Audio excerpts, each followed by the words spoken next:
I'm bringing back Good News Tuesday. So I came up with this idea for Good News Tuesday, this weekly segment, about 2.5 years ago. After the pandemic started, we were all locked down. It just felt like there was no good news at all. I was trying to bring you some hope, something to cling on to every Tuesday, which is statistically the worst day of the week. But after a while, I had to put this segment on the shelf and just let it simmer, because it was getting emotionally hard to start coming up with good news when the news started to get personal. Bad news was just really affecting me.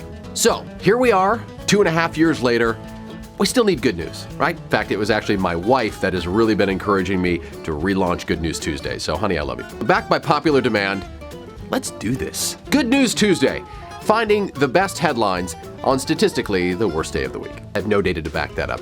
Tuesdays always just kind of suck. All right, first, some good economic news. Who doesn't want good economic news? Yes, there may be a recession on the way, but the price of crude oil right now is something to watch. It's at a level we haven't seen all year. The cost of a barrel of crude now under $80. That's the lowest since mid-January. Gas prices are ticking up a little bit right now for unrelated issues. But the cost of crude really does have a trickle-down effect to all parts of your life. So let's see how low these prices can go. Speaking of the economy, if you're looking for some good news or someone you know is looking for a job, maybe it's you, the USPS just sent out an announcement this week indicating they're conducting an unprecedented 2-day hiring mega blitz in Washington state, looking to fill 2,000 jobs. Post office workers, clerks, mail carriers. Jobs are in 100 different post offices statewide. The event, September 29th and 30th.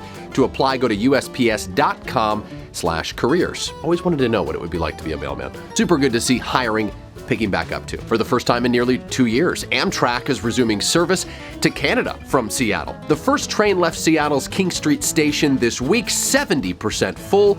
The route to Vancouver was halted at the start of the pandemic. People love this route. Always good to see these kinds of things coming back into service, sort of post-pandemic. If you like NHL hockey, there's really good news right now with the preseason underway. Seattle Kraken beginning their second season as a franchise. The team says they feel energized and ready for action with this historic season getting underway. The regular season starts in Anaheim against the Ducks on October 12th. First regular season home game for the Seattle Kraken, October 15th against the Vegas Golden Knights. More good news, our awesome September weather continues. I've always said September is the best month in the Pacific Northwest. King 5 meteorologist Christopher Nunley pointed out this week on Twitter that SeaTac hit 80 degrees again.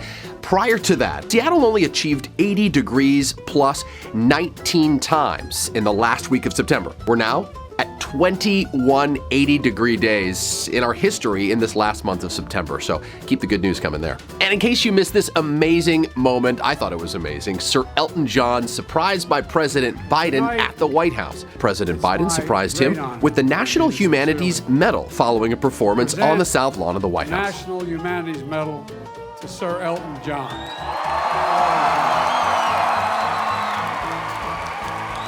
The president says the medal honors John for moving our world with his powerful voice and one of the defining songbooks of all time. He also says Sir Elton found purpose to challenge convention, shatter stigma, and advance the simple truth that everyone deserves the right to be treated with respect and dignity. How cool. All right, that's a good way to end this one, the first installment of Good News Tuesday in a couple of years, you guys. More good news on Tuesday next week. In the meantime, let me know what you think. Give me some comments, some ideas. Always hit me up on my email, jwhittenberg@king5.com. As always, work hard, play hard, and take care of each other.